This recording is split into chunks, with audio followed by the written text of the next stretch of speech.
This is the new 2025 Ferrari SF90 XX, and it's insane. The starting price is $900,000. It has over 1,000 horsepower, and production is incredibly limited. This is one of the ultimate modern Ferrari models, and it's designed for the racetrack. And today, I'm going to review the SF90 XX and show you all of its quirks and features. I've been using Delete Me for years now, and let me tell you, I'm still just as grateful for it today as I was the day I signed up. The first time I saw my personal info all over the internet, it was honestly kind of alarming. My full name, old phone number, old addresses, even info about my family, it was just sitting there publicly accessible. And it wasn't on just one site, it was on dozens. I had no idea that kind of data was floating around, let alone how easy it was for anyone to get their hands on it. And listen, as someone who's pretty visible online, I've had to deal with some pretty weird stuff. Random emails, weird messages, people digging a little too deep. That's why privacy is something I take seriously. Delete Me became a core part of how I protect myself and my family, and that's why I always recommend Delete Me. It's been one of the best decisions I've made when it comes to online safety and peace of mind. Delete Me is a subscription service that removes your personal information from hundreds of data broker sites. And here's what I love. You don't have to do anything complicated. You give them your info once, what you want removed, and they go to work. Every few months, they send me a personalized report showing exactly what they found and what they've removed. I've gotten emails like, we found your name, phone number, and address on 38 sites, and we removed it. It's honestly kind of incredible, and they don't stop. This is an ongoing thing. Delete Me keeps monitoring and removing your info so it doesn't just come right back. Over the years, I've watched the amount of my data online shrink more and more. It's like a digital spring cleaning, but someone else is doing all the work. Take control of your data and keep your private life private by signing up for Delete Me, now with a special discount for our viewers.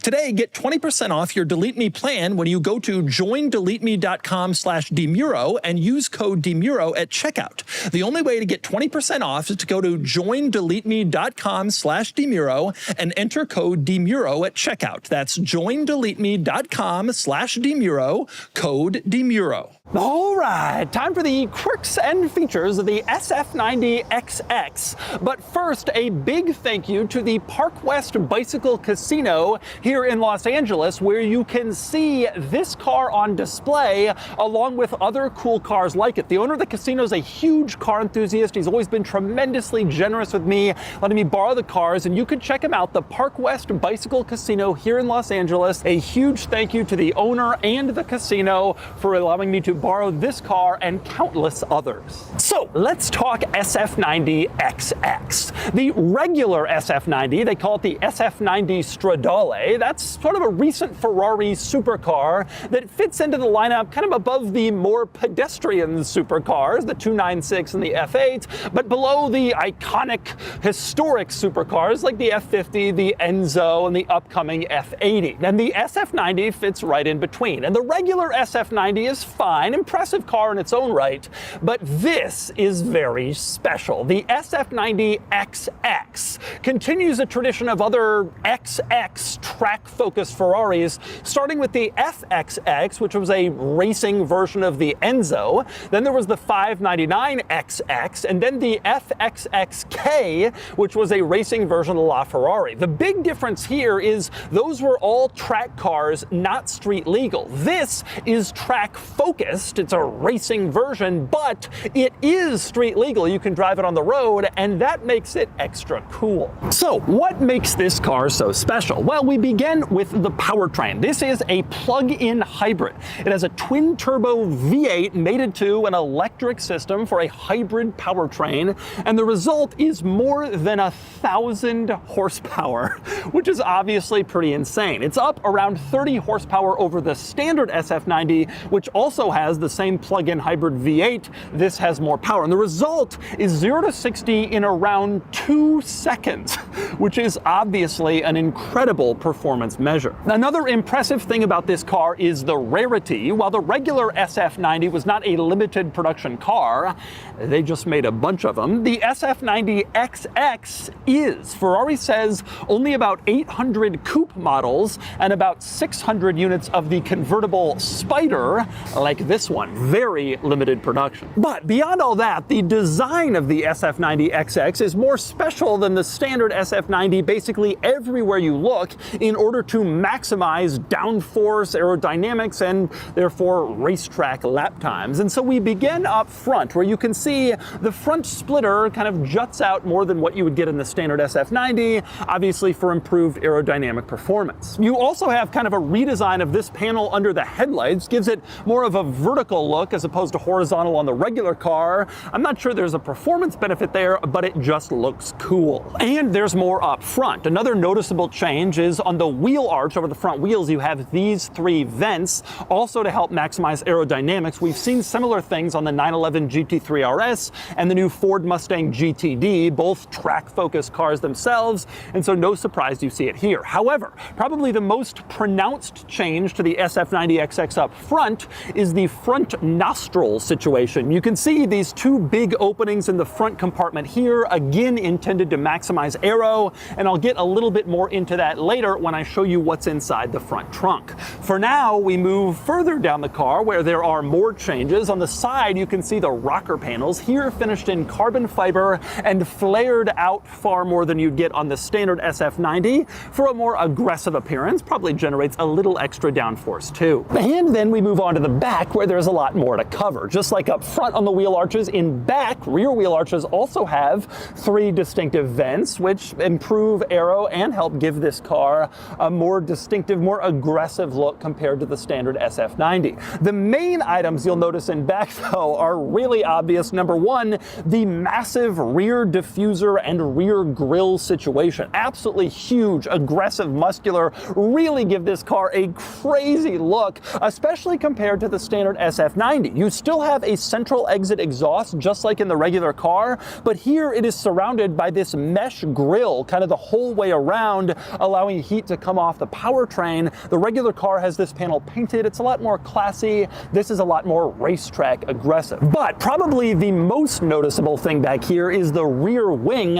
which is absolutely massive. Obviously, they install it in this car to generate more downforce, better aerodynamics. That's the purpose of a rear wing. But the interesting thing is to see one on a Ferrari. Ferrari doesn't do rear wings. In fact, this is the very first Ferrari road car to have a rear wing since the F50, which was 30 plus years ago. They finally brought back a rear wing in this car. That's how serious they are about aerodynamics and downforce. In fact, Ferrari is so serious about aero for this car, they say that the SF90XX would be considerably lighter than a standard SF90, saving weight for racetrack performance, but all of the added aero components actually increase the weight back up, so this car is only around 20 pounds lighter compared to a standard SF90. Took all that stuff off, you'd lose more weight, but you'd also lose all the downforce generated by these aero improvements, which help the track times. Now, back here, it's also worth pointing out, of course, you have the engine, mid-engine car. Huge props here to Ferrari for both allowing the engine to still be seen behind the glass panel when it's closed and allowing access to the engine, which so many car companies are now kind of removing from customer hands. Obviously, you don't really want to go messing around in there, but it's cool to be able to see it, to touch it. That's kind of the whole thing about these cars. And of course, the engine makes some nice sounds. Take a listen to an exhaust rev or two from the SF90XX.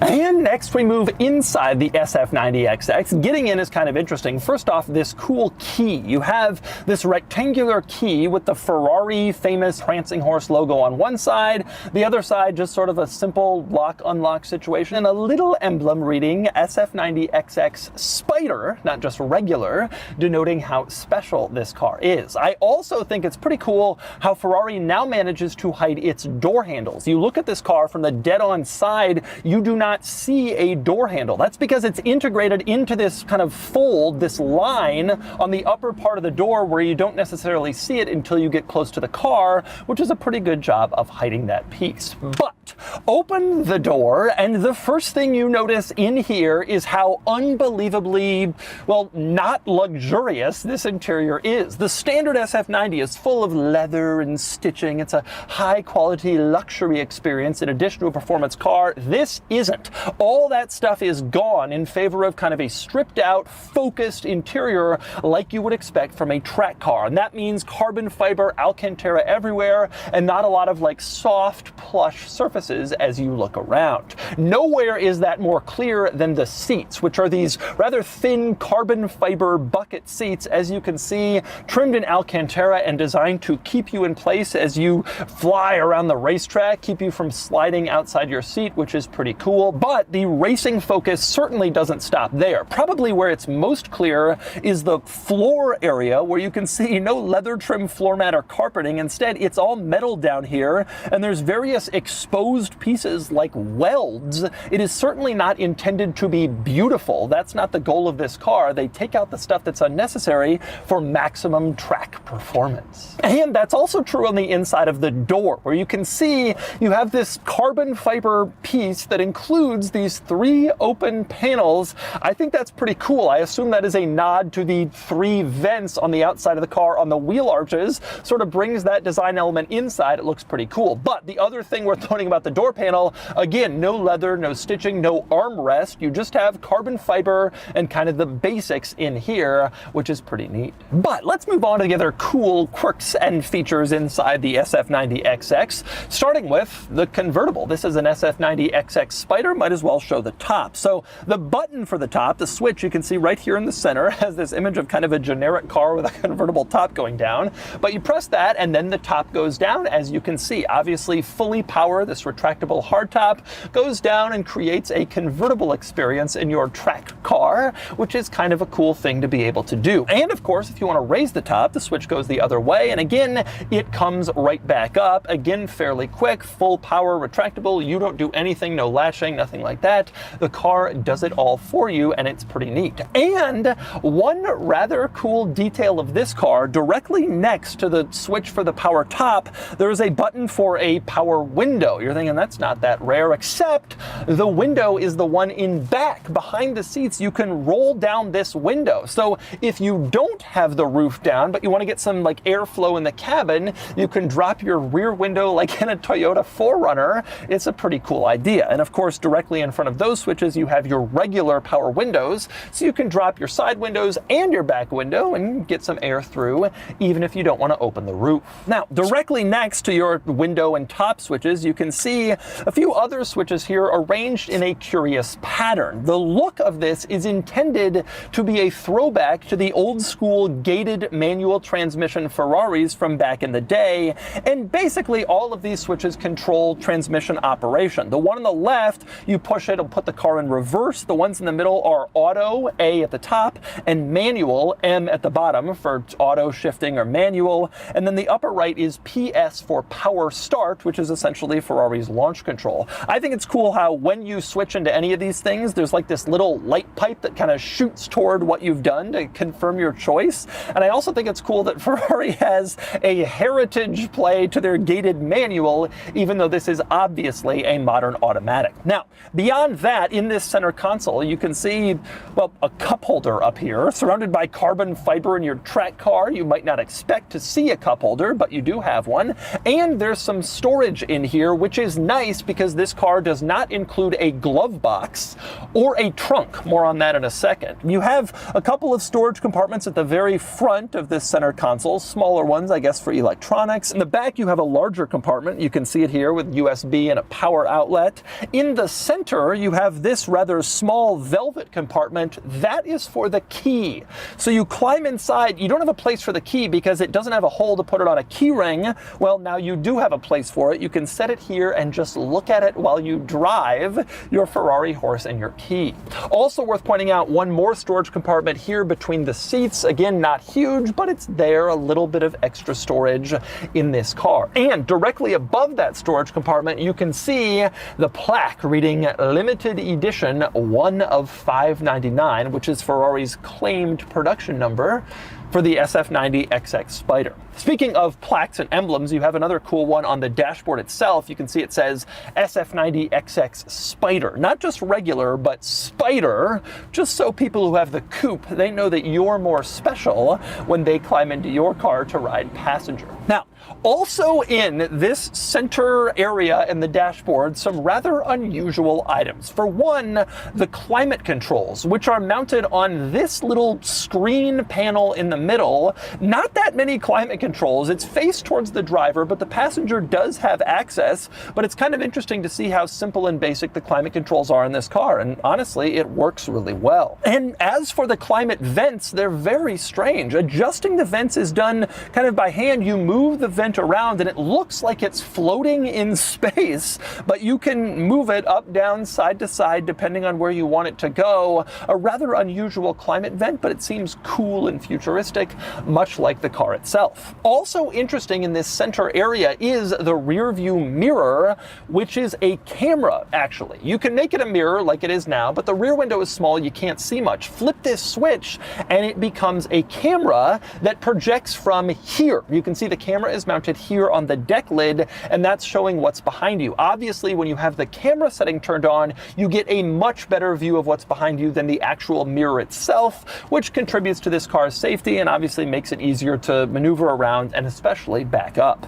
Now, your last interesting item in this center control stack area is this screen here, which is intended, I guess, for passenger use, to be able to, I guess, adjust the radio or various vehicle settings, that kind of thing, but it's so laughably small, you can't really do much with it. I mean, look at the navigation map in this screen. It's incredibly tiny. In fact, I think that this passenger infotainment screen is actually smaller than the rear view mirror in this car, which is unusually large.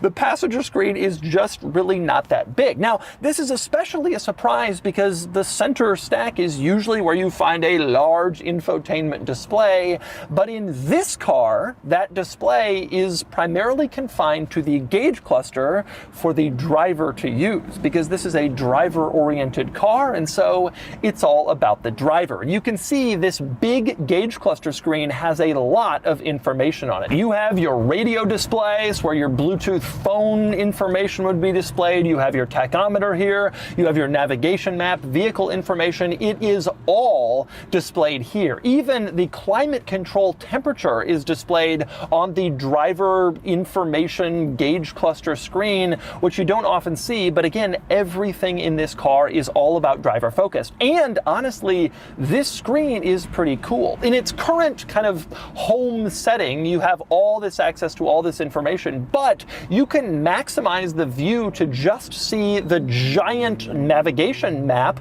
if that's what you want to see, which is pretty cool. And I think that would also be cool on a racetrack because you can kind of look at upcoming corners if you want to take your eyes down for just a second. That's a neat idea. And this screen is configurable beyond just that. You can use the right half of the screen to show a wide range of information, including all sorts of car stuff and other settings, configurability. It's a really impressive screen setup. Although it's intended almost entirely for the driver, the passenger kind of misses out. Now, the screens I have already showed you are all pretty cool, functional, kind of interesting and neat, but one complaint about this car, and it's pretty clear, is that it's gone maybe a little bit too screeny. As an example, to the left of the steering wheel, you have your controls for the power mirrors, the headlights, a couple other things, and it's all mounted on a screen. It's like this button screen. Instead of physical switches, it'd be a lot easier. You're kind of tapping this button screen, which it works, but it's maybe a little much. And then you get onto the steering wheel where the engine start-stop button is not a button at all, but rather it's a screen button. You press it to turn on the car. It just doesn't feel aggressive enough, powerful enough for a big powertrain car like this, but that's the situation. Now, also in this button screen panel on the steering wheel, you can see a dial. This is used to adjust the suspension setting. You can change it from sort of a comfort mode to a wet mode to like a race mode. You can do that all with this dial. And you also have a button screen control for the drive mode here, and there are several options. Your kind of default is H, which stands for hybrid. That's sort of the normal driving experience of the car.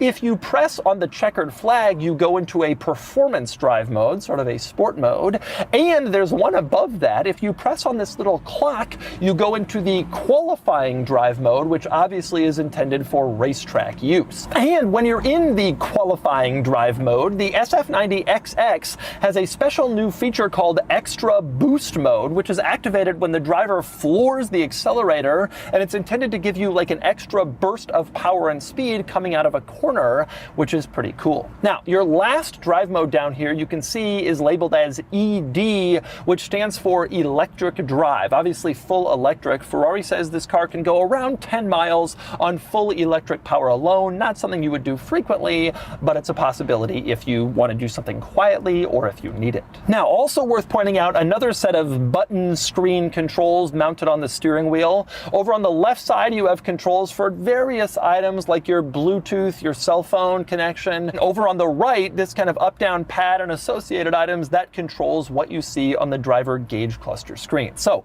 a lot of button screen controls in here, although you also have some nice physical buttons on the steering wheel that are pretty cool. One, your turn signals, which are mounted with these thumb buttons on the left and right side, obviously corresponding to left and right turn signal, which you can press from the front or the back to activate. That's pretty cool. You also have physical buttons on the steering wheel for the headlights. You can see over on the left side, you auto headlights, you can flash your high beams, and over on the right, you have controls for your windshield wipers. You can do the windshield washer, turn on your regular wipers, and then this dial allows you to configure the frequency of the intermittent wipers.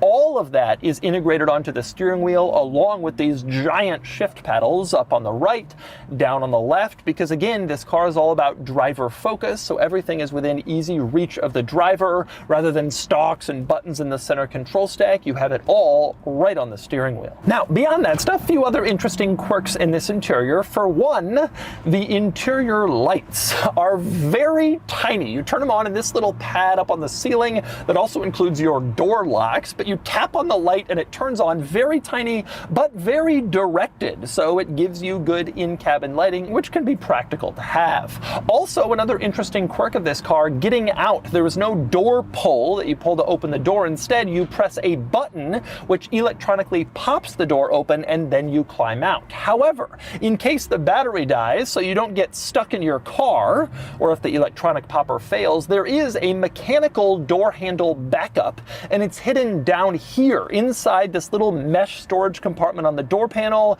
You can pull on this and open up the door manually with an old school mechanical release if your door button situation has failed. And finally, we move up to the front compartment in the SF90XX. I mentioned I'd come back to this, and now I am. You pop it open and you discover it doesn't have hydraulics to keep it in place. It's a carbon fiber panel. The hydraulics would add weight, so instead you keep it up using a traditional old school prop. You stick it in, you prop it up, and then you can access the front compartment. Not that you will need or want to very often, because there's no storage here. There's no front trunk in this car. Instead, it's all mechanical components up front. Now, this portion in the rear gives you a little window into some of the electric wiring for the electric battery in this car. You have like a little look in, sort of like the window and back onto the engine. Well, here you can see some of the electric stuff, which I guess is kind of cool. Now, directly below that, you can see it says RAC-E.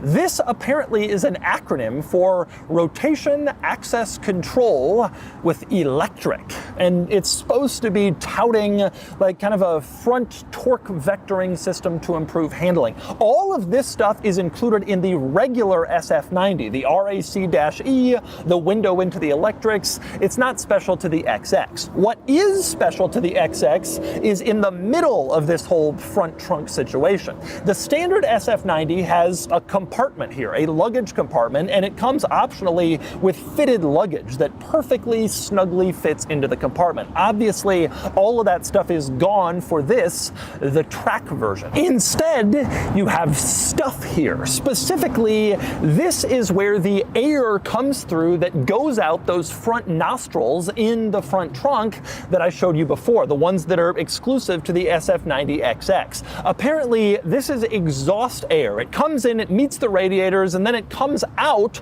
the exhaust through the nostrils in order to improve cooling for this car. And that's why they've done this, and that's why they've stolen the trunk space. Another difference between the XX and the normal everyday Stradale. And one other cool thing you'll notice in this front trunk compartment situation, on the inside of the trunk lid, there's a plaque, and this plaque details all of the options equipped to this car. It goes through like the whole thing. So in case the owner loses the window sticker, you still have a record of exactly all the crazy features this car has, which is pretty cool. I am very excited to get this car out and find out how it drives, so let's get behind the wheel of the SF90XX. All right, driving the SF90XX.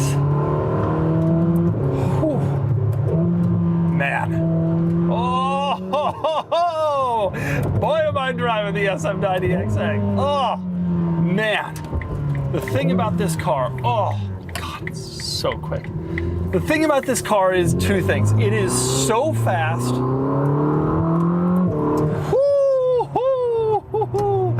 And it is just so incredibly quick to change directions. God, this is an unbelievable car. You know, it's interesting. I've complained a little about the SF90, the regular SF90, for you know, its depreciation has been strong, production numbers have been too high. But from a pure driving perspective, it really is a pretty impressive car, and this one takes it to a really amazing level. You know, this kind of reminds me of a car, another Ferrari I absolutely loved, the 488 Pista, which was also a very focused, very spry, like quick car. Not just quick in terms of acceleration, but like very quick to change direction and kind of do exactly what you needed it to do at basically all times. This car is just like that. The steering here is just astonishingly quick. The oh man, the acceleration is just crazy, crazy, crazy. Oh, freeway on-ramp, gotta do it. Oh man, wow. God, this car, unbelievable level of performance from this car. So much speed, just so much speed with like a quick tap of the throttle. You don't really actually need to really get on it in order to get this much speed going. Just really an unbelievable amount. Just so that the engine is just so potent. It's just so capable. It has so much available power. And the steering is so good. Also, though, as I'm sitting here driving highway speeds, the car just feels so stable. Now, you do hear a lot and you feel a lot. It is clearly like a track-oriented car where you're getting a lot of communication through the tires. This is not a quiet vehicle, I would say. But it is just, oh man, it's just so quick to change directions. And it's just such a fast, speedy, kind of exciting car in basically every possible way to explain that. It's amazing to me just how fast this car is as it kind of darts around. Just really an incredible situation in terms of acceleration and just all-out speed and performance. Man, so much power. Incredibly quick shifts, dual clutch just fires off shifts so fast. You do sense a significant difference from the standard SF90, which actually surprises me quite a bit, because I figured such a difference would really only be perceptible on the racetrack. That is actually not really the situation here. You can feel it. It's louder, it's rougher, it's more aggressive, it's more like rearing to go. It is a much more like raw experience in this car compared to the standard SF90. Kind of impressive, actually. This car is just really a total monster. It is so incredibly grippy. The handling is absolutely unbelievable. I'm nowhere near the limit, but it just feels on this, you know, curly on-ramp, it just feels so incredibly planted. The steering is so quick. The acceleration is so quick. The sound is so quick. The car is so raw. The sound is just so aggressive and mean. This car is so damn cool. This is a very different experience from the standard SF90. It really does feel more raw, more exciting, more engaging. What an incredibly special machine. I love this car, I really do. I'm quite impressed by it. Very expensive, but very exciting. A really, really impressive machine from a pure perspective of like the way it feels, the way it sounds, and just how precise it is. It is just incredible to me how precise it is, both in terms of acceleration and steering. The car is just like a missile that you can kind of guide into exactly whatever spot you want to in a quite impressive way. Overall, I think there's really a lot to love here. Regular SF90 have not been incredibly hot on. It drives well, but this car just takes the rawness and the craziness to a totally new level. It doesn't, on paper, seem that different. 20 pounds lighter, 30 more horsepower, not that significant, but from a driving perspective, this car just feels so much more engaging and crazy and raw and just fun. And it really is fun. And even driving it regular, like it seems okay. It's a little bit of a rough ride. It's a little bit loud. You can do it, but this car is all about pushing it and going hard, and it seems to do an amazing job of that. It does carry on the legacy of cars like the 599 GTO. I've never driven an XX, but I imagine pretty similar. Really an incredible experience in the SF90XX. And so that's the Ferrari SF90XX. This is truly a beast with massive power, insane performance, and exceptional rarity. The regular SF90 hasn't been a huge hit, with big depreciation and pretty high production numbers, but this one is truly special. And now it's time to give the SF90XX a Doug score.